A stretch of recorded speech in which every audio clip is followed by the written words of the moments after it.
Welcome back to Disney Channel. Oh, wait a second. No. Welcome back to Miss Hobson's story time. Better yet, my name's Andrew. You've seen me read a few books. This book is called The Tale of the Flopsy Bunnies. But I got a joke for you to get started. What is a bunny's favorite dance style? Hip hop. Woo, that is good stuff right there. All right, let's jump straight into the story because this is gonna be a good one, and I hope you are buckled up and ready because it's story time.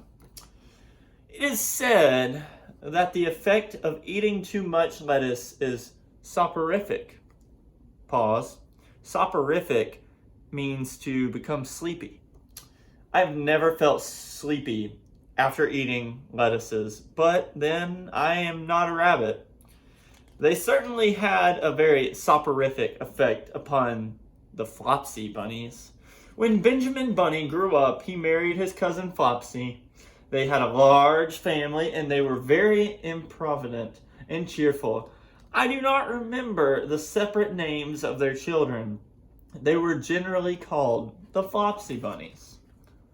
As there was not always quite enough to eat, Benjamin used to borrow cabbage from the Flopsy's brother, Peter Rabbit. You guys know Peter Rabbit, who kept a nursery garden. Sometimes Peter Rabbit had no cabbages to spare. When this happened, the Flopsy Bunnies went across the field to a rubbish heap in the ditch outside Mr. McGregor's garden. Mr. McGregor's rubbish heap was a mixture. There were jams, pots, paper bags, and a mountain of chopped grass from the mowing machine, which always tasted oily, and some rotten vegetables, marrows, and an old boot or two. One day, oh joy, there were a quantity of overgrown lettuces which had shot into flower. The Flopsy Bunnies simply stuffed lettuces by degrees, one after another. They were overcome with sleep, and laid down in the mown grass. Benjamin was not so much overcome as his children, though, because going to sleep he was sufficiently wide awake. Before going to sleep, he was sufficiently wide awake to put a paper bag over his head to keep off the flies. The little Flopsy Bunnies slept delightfully in the warm sun. From the lawn beyond the garden came a distant clackety sound of the mowing machine. The blue bottles buzzed over about the wall, and a little old mouse picked over the rubbish among the jam pots. I can tell you her name. She was called Tamesia Tittlemouse, and a wood mouse with a long tail. She rustled across the paper bag and awakened Benjamin Bunny. The mouse apologized profusely and said that she knew Peter Rabbit. While she and Benjamin were talking close under the wall, they heard a heavy tread above their heads, and suddenly Mr. McGregor emptied out a sack full of lawn mowings right upon the top of the sleeping Flopsy Bunnies. Benjamin shrank down under his paper bag. The mouse hid in a jam pot. The little rabbits smiled sweetly in their sleep under the shower of grass. They did not wake because the lettuces had been so soporific. It had put them to sleep so hard. They dreamt that their mother Flopsy was tucking them in a hay bale. Mr. McGregor looked down. After emptying his sack, he saw some funny little brown tips of ears sticking up through the lawn mowings. He stared at them for some time. Presently, a fly settled upon one of them and it moved. Mr. McGregor climbed down on the rubbish heap. 1, 2, 3, 4, 5, 6 little rabbits, said he as he dropped them into his sack. The Flopsy Bunnies dreamt that their mother was turning them over in bed. They're still asleep. They stirred a little in their sleep, but still they did not wake up.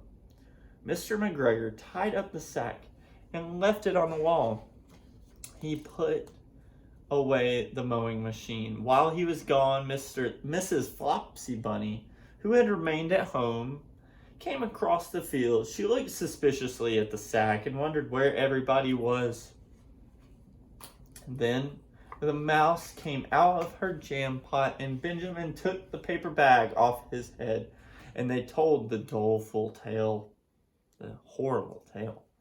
Benjamin and Flopsy were in despair. They could do nothing. They could not undo the string. But Miss Tittlemouse was a resourceful person. She nibbled a hole in the bottom corner of the sack. The little rabbits were pulled out and pinched to wake them up. Their parents stuffed the empty sack with 3 rotten vegetable marrows and an old blacking brush and 2 decayed rotten turnips.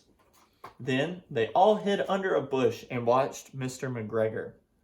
Mr. McGregor came back and picked up the sack, and he carried it off.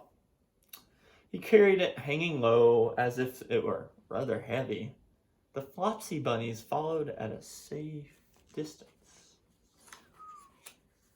They watched him go into his house, and they crept up to the window to listen. Mr. McGregor threw down the sack on the stone floor in a way that would have been extremely painful to the Flopsy Bunnies if they had happened to have been inside of it, but they weren't. They could hear him drag his chair on the flags and chuckle, 1, 2, 3, 4, 5, 6 little rabbits, said Mr. McGregor. What is that? What have they been spoiling now? Inquired Miss McGregor. 1, 2, 3, 4, 5, 6 little fat rabbits, repeated Mr. McGregor, counting on his fingers. 1, 2, 3. Don't you be silly. What do you mean, you be silly, old man? In the sack? 1, 2, 3, 4, 5, 6. 6 little rabbits, replied Mr. McGregor. He thinks they're still in there. The youngest Flopsy Bunny got upon the windowsill. Miss McGregor took a hold of the sack and felt it. She said she could feel 6, but they must have been old rabbits because they were so hard in all different shapes, not fit to eat. But the skins will do just fine to line my old cloak. Line your old cloak, shouted Mr. McGregor. I shall sell them and buy myself baccy. Rabbit tobacco. I shall skin them and cut off their heads. Oh, my. Miss McGregor untied the sack and put her hand inside. When she felt the vegetables, she became very, very angry. She said that Mr. McGregor had done it a purpose. And Mr. McGregor was very angry too. One of the rotten marrows came flying through the kitchen window and hit the youngest Flopsy Bunny. It was rather hurt. They threw it through the window and it hit the bunny. Then Benjamin and Flopsy thought that it was time to go home. Good decision. So Mr. McGregor did not get his tobacco, and Miss McGregor did not get her rabbit skins. But next Christmas, Miss Tittlemouse got a present of enough rabbit wool to make herself a cloak, and a hood, and a handsome muff, and a pair of warm mittens. That's it. Look at that. Another great book. Hope you guys enjoyed this one again. My name is Andrew. That was fun.